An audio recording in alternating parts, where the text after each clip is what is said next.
여기 세계에서 가장 추운 도시 야쿠츠크에서 한국인들에게 감사의 사연을 보내왔습니다. 이들은 한국의 이것 덕분에 마음까지 얼어버릴 것 같은 극한의 겨울에 사람답게 살아가며 행복의 불씨를 피우기 시작했다고 하는데요. 도대체 무슨 일이 있었던 걸까요? 함께 알아보시겠습니다. 애청자 여러분, 잠시 소중한 시간 내주시어 좋아요 부탁드립니다. 그럼 오늘의 사연 시작합니다. 안녕하세요. 저는 세계에서 가장 추운 도시로 손꼽히는 러시아의 야쿠츠크에서 태어나고 자란 아리아 베컴이라고 합니다. 이 도시는 사하 공화국에 속해 있는데 혹독한 겨울이 되면 기온이 영하 50도 이하로 떨어지는 일이 예사죠. 최저 기온이 영하 60도를 기록하기도 하는데 사람들은 체감 온도는 그보다 훨씬 아래라며 고개를 절레절레 흔듭니다. 이곳의 겨울 풍경을 조금만 살펴봐도 놀라운 장면들이 펼쳐집니다. 예컨대 바깥에서 잠시라도 서 있다 보면 눈썹과 속눈썹이 하얗게 얼어붙어 눈썰이 고드름이 달리곤 하고 자동차를 시동 껐다가는 다시는 켜기 어려워 차를 밤낮 없이 공회전시키는 사람들도 있습니다. 심지어 시내 시장에서는 물고기가 공기 중에서 얼어붙기 때문에 아예 날생선을 딱딱한 얼음 덩어리 상태로 진열해 파는 게 일상입니다. 자연 냉장고에 가까운 환경인 셈이죠. 장례식이나 공사 같은 땅을 파는 일이 발생하면 문제는 훨씬 복잡해집니다. 야쿠츠크 지반은 연중 내내 꽁꽁 언 영구동 토층으로 되어 있어 삽질이나 드릴 같은 장비로는 잘 뚫리지 않는 거예요. 그래서 뜨거운 공기를 불어넣어 토양을 서서히 녹이면서 땅을 파고 거기에 몇 날 며칠이 걸리곤 합니다. 또 겨울철에 수돗물이나 온수배관이 얼면 동네 주민들은 줄줄이 플라스틱 통을 들고 임시 급수소로 뛰어가야 하지요.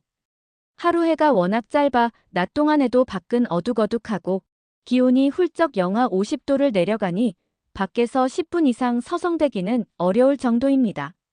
실수로 장갑을 벗은 채 잠시만 나가도 손가락이 얼어붙어 감각이 없어지는 일이 비일비재하죠.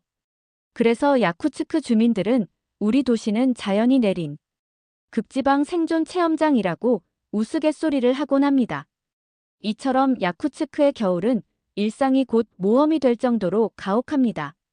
하지만 이곳 사람들은 나름의 방법으로 이 극한 환경에 적응하며 살아가죠. 눈썹이 얼어붙어도 대수롭지 않게 웃어넘기고 대문 밖에 얼음 덩어리 상태로 보관해둔 물고기를 직접 썰어 요리해 먹습니다.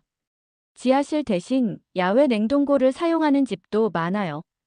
다만 영하 수십 도나 되는 한파가 수개월간 이어지면서 우리가 인간답게 따뜻한 보금자리를 마련할 수 있을까 하는 근본적인 고민을 하는 사람들도 늘어납니다. 실내에서조차 맨발로 걷기 어려울 만큼 바닥 냉기가 심각하니까요. 저 역시 야쿠츠크에서 태어나고 자라면서 한겨울이면 집안 곳곳에서 스며드는 냉기를 줄이기 위해 수많은 시행착오를 겪었습니다. 목조주택 특유의 구조와 얼어붙은 동토층 탓에 난방 기술이 뒷받침되지 않으면 실내 온도도 쉽사리 영하로 떨어질 수 있으니까요. 이렇듯 혹독한 겨울은 매년 우리를 시험해왔고 그럴 때마다 사람들은 이곳에선 집안을 따뜻하게 유지하는 것 자체가 가장 큰 도전이자 생존이라고 말하곤 합니다. 어머니는 소위 시베리아 관절염이라 불리는 질환으로 꽤 오래 고생하고 계십니다. 차고 습기 찬 바닥이 몸에 해롭다는 걸 알면서도 난로 열기만으로는 바닥까지 충분히 덮이기가 어려우니 늘 무릎을 감싸며 추위에 떠실 수밖에 없었어요. 아버지는 어떻게든 더 나은 난방 방식을 찾아보려 했지만 야쿠츠크에서 실현 가능하고 안전한 시스템은 쉽게 떠올리기 힘들었습니다. 사실 우리 집만 그런 게 아니었습니다. 야쿠츠크에서 겨울을 나기 위해서는 사람마다 제각각의 생존 방식을 갖고 있습니다. 하지만 그중 상당수 가정이 똑같이 호소하는 문제가 있었으니 바로 바닥 냉기였습니다.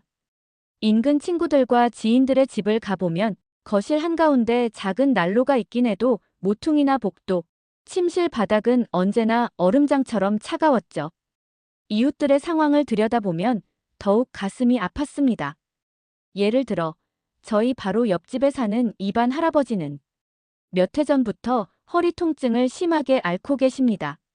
가장 한기가 심한 새벽이 되면 잘 곳을 옮기느라 고생하시는데 작은 난로에 장작을 피워도 그 열기가 금세 사그라들어 복도 끝방은 거의 냉동 창고처럼 추워집니다.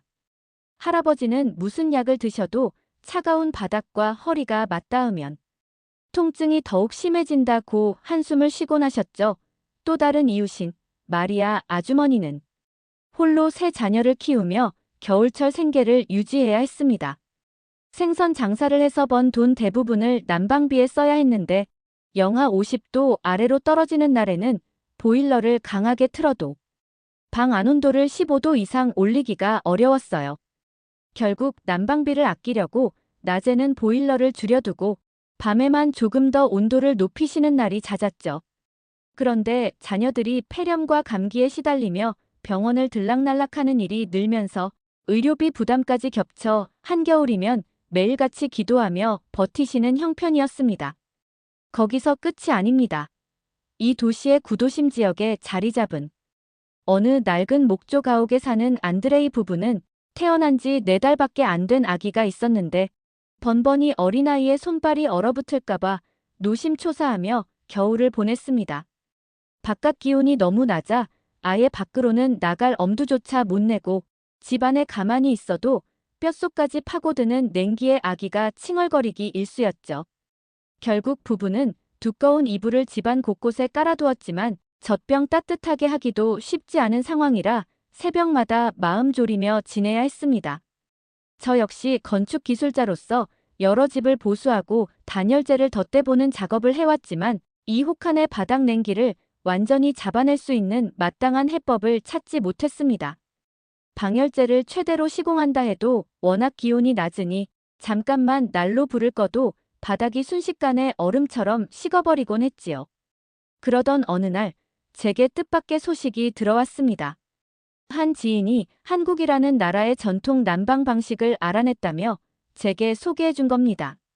바로 온돌이라는 것이었죠. 불을 떼어 그 열기가 바닥 아래로 흘러가도록 설계하여 집 전체가 고루 데워진다는 설명이 너무나도 신기했습니다. 러시아에서도 페치카라고 난로를 벽 안에 매립하는 방식 등을 쓰긴 하지만 한국식 온돌처럼 바닥 자체를 열축적체로 삼는 개념은 조금 달랐거든요. 사실 처음엔 바닥을 데워 집 전체를 따뜻하게 만드는 게 정말 가능할까? 하는 의구심이 컸습니다. 야쿠츠크 같은 극한 지역에서 그런 일을 시도하는 사람이 있다는 얘길 들어본 적도 없었고요. 그래도 별다른 대안이 없었던 터라 저는 인터넷을 뒤지며 관련 논문과 해외 건축 사례를 하나하나 찾아보기 시작했습니다. 한국 전통 건축에 대한 자료를 살펴보았고 겨울이 혹독한 다른 지역, 예컨대 러시아 북서부나 북유럽 등에서 이와 유사한 방식을 적용한 기록이 있는지도 면밀히 확인했죠. 그러던 중 마침 하바롭스크에서 열리는 국제 건축 세미나를 알게 되어 직접 찾아가 보기로 했습니다. 거기서 만난 건축가 중 몇 분에게 영하 50도 이하가 흔한 야쿠츠크에서 온돌이 가능하겠느냐고 조심스레 물었는데 대부분은 솔직히 고개를 갸웃했습니다. 당신의 지역은 다른 어떤 곳보다 기온이 극단적으로 낮아 쉽지 않을 거다라는 반응이 많았어요. 하지만 한 건축가는 이렇게 말했습니다. 이론적으로는 충분히 가능하죠. 바닥 아래 단열을 두텁게 하고 열이 쉽게 빠져나가지 않도록 설계만 잘한다면요. 문제는 시공 과정의 난이도와 비용일 테지만 틀림없이 시도해볼 가치는 있습니다. 그 말에 저는 마음을 굳혔습니다. 이전까지 이러나 저러나 겨울철 집안 사정이 늘 열악했으니 무엇을 더 잃을 것도 없다고 생각했어요. 혹독한 야쿠츠크의 겨울 속에서 누군가 해결책을 찾았다면 저 역시 해낼 수 있으리라 믿었죠. 그렇게 온돌 자료를 더 깊이 파고들며 조금씩 실현 가능성을 따져보기 시작했습니다. 저는 용기를 내어 제 집 마당 한 구석 창고를 개조해 실험용 온돌방을 만들어 보기로 했습니다. 우선 바닥을 전면적으로 파내어 땅 밑에 있는 얼어붙은 동토층과 맞닥뜨려야 했는데 이 작업부터가 만만치 않았습니다. 야쿠츠크 땅은 1년 내내 얼어있는 영구동토라 삽질로는 파내기 힘들어 열풍기를 틀어서 흙을 서서히 녹여가며 작업해야 했습니다. 그래도 인내심을 갖고 조금씩 진행하자 어느 정도 깊이까지 바닥을 파낼 수 있었죠. 그 다음에는 방수와 단열을 동시에 해결해야 했습니다. 땅 자체가 습기가 많이 없긴 해도 내부 열기가 아래로 빠져나가지 않도록 여러 겹의 단열재와 내화자재를 깔았습니다. 그리고 불길이 흐를 통로를 만드는 일에 집중했습니다. 온돌이란 부를 때는 화로에서 나온 열이 바닥 아래 돌과 흙 또는 금속판 등을 달구고 그 열기가 방 전체로 오래 퍼져나가는 원리이니까요. 문제는 러시아 내에서 한국식 구들장처럼 쓸만한 돌이나 흙을 구하기 어려웠다는 점입니다. 그래서 저는 이 지역에서 흔히 볼 수 있는 화강암 조각과 금속판, 내화 벽돌을 절충해 일종의 구들층을 만들었습니다. 불길이 지나가는 길을 U자 혹은 G자 형태로 설계해 돌과 벽돌 사이로 열이 오래 머무르도록 했고 그 위에 점토와 석분을 섞어 빈틈없이 발라 열이 최대한 흡수되고 또 천천히 방출되도록 했습니다. 이 과정에서 조금만 부주의해도 화재가 날 위험이 있기 때문에 저는 매 단계마다 테스트를 거쳤습니다. 먼저 짧은 통로를 완성한 다음 장작을 넣어 불을 지펴보고 혹시 열이 잘못된 곳으로 새거나 연기가 역류하지 않는지 확인했죠. 만약 이상이 발견되면 곧바로 시공을 중단하고 흙을 걷어내어 구조를 다시 손봤습니다.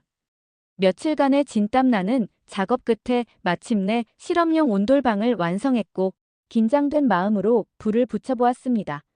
처음에는 바닥이 아무런 변화 없이 싸늘했지만 한두 시간이 지나면서 슬슬 돌과 벽돌이 달궈지는 느낌이 손끝에 전해졌습니다. 저녁 무렵 바닥에 손바닥을 떼봤을 때 온기가 분명히 감지됐어요. 무엇보다 놀라웠던 점은 밤이 되어 불을 껐는데도 다음날 아침까지 바닥이 어느 정도 따스함을 유지했다는 사실입니다. 이 작은 성공은 제게 엄청난 희망을 안겨주었습니다. 아직은 실험방 하나뿐이었지만 정말로 온돌이 야쿠츠크에서도 통하나 하는 기대로 가슴이 뛰었죠. 무엇보다 몇 달째 무릎 통증에 시달리시던 어머니가 바닥에 앉았는데 이렇게 따뜻한 느낌은 처음이라며 감격해하셨습니다. 아버지도 이게 진짜 잘 작동하면 우리 집만 아니라 이웃들에게도 희소식이 되겠구나 하고 기뻐하셨어요. 저는 바로 집 거실에 온돌을 제대로 설치하겠다고 결심했습니다. 물론 규모가 커지면 난이도도 배로 늘어납니다. 거실은 창고보다 훨씬 넓고 이미 난로와 배관, 가구들이 들어서 있으니 전면 철거 후 공사를 해야 했습니다. 바닥을 뜯어내고 동토층 위에 충분한 단열재를 설치하고 연도를 이어붙여 돌과 벽돌, 금속판을 층층이 올리는 작업은 상상을 초월할 만큼 고되었습니다. 얼어붙은 집안을 녹여 파내는 일은 여전히 가장 큰 장벽이었고 낮과 밤의 온도차가 심해 새벽에 기온이 떨어지면 작업이 2배로 힘들어지곤 했죠. 그럼에도 불구하고 한 걸음씩 전진했습니다. 한기가 몰아치는 거리를 걸어온 이반 할아버지는 작업 현장을 보고 우리 집도 이렇게 가능하겠냐며 간절히 물으셨고 마리아 아주머니는 이렇게 하면 아이들을 안심하고 키울 수 있냐고 거듭 확인하셨습니다.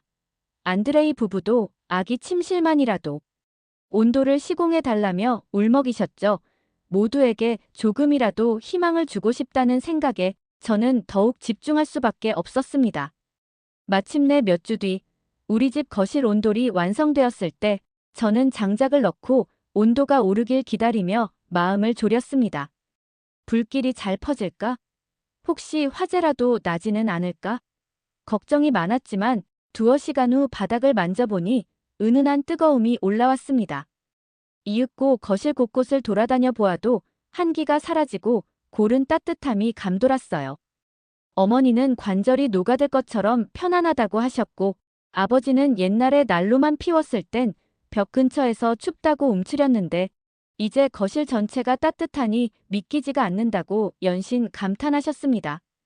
이 소문은 이웃들에게도 빠르게 퍼져나갔습니다. 가장 먼저 달려온 건 이반 할아버지였는데 할아버지는 한동안 말없이 바닥에 손을 대고 계시다가 갑자기 눈물을 떨구셨어요.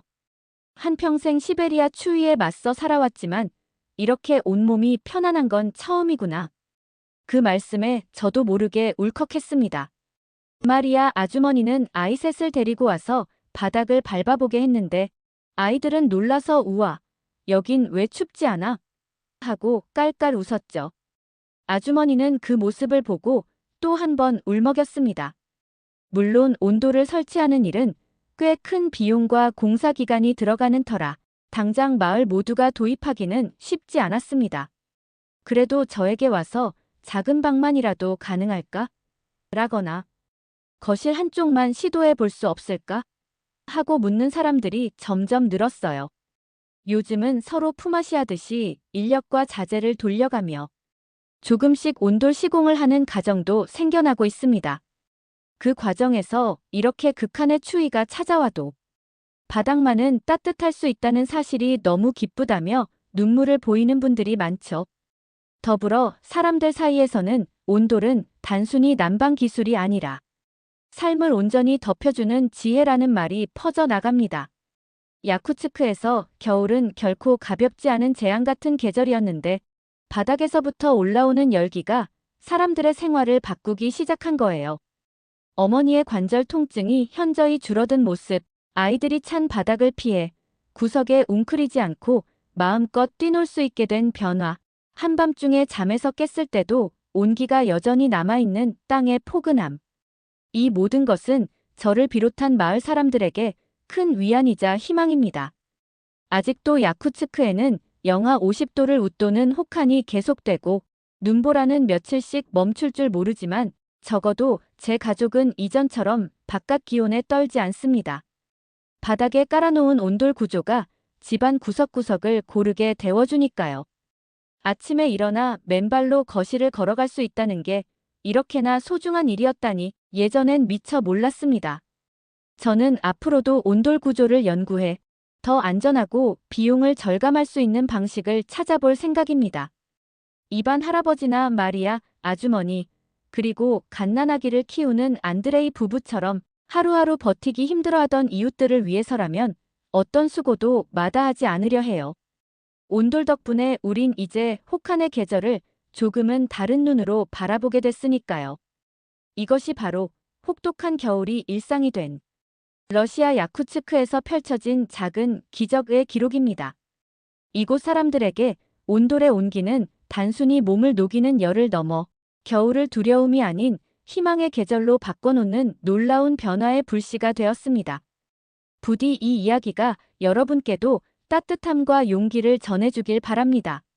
차가운 바닥 위에서도 온돌이 전해주는 열기는 결코 쉽게 꺼지지 않는다는 걸 이곳 사람들은 오늘도 몸소 체감하며 이 온도를 전해준 한국이라는 나라에 감사하며 살아가고 있으니까요. 마을 사람들을 대표하여 인사드립니다. 고맙습니다. 한국인 여러분. 오늘의 사연은 여기까지입니다. 재미있으셨나요? 저 아리아의 이야기가 누군가에게 조금이라도 의미가 있었다면 좋을 것 같습니다. 사연이 재미있었다면 구독과 좋아요 부탁드립니다. 더 좋은 사연으로 다시 찾아뵙겠습니다. 행복한 하루 되세요.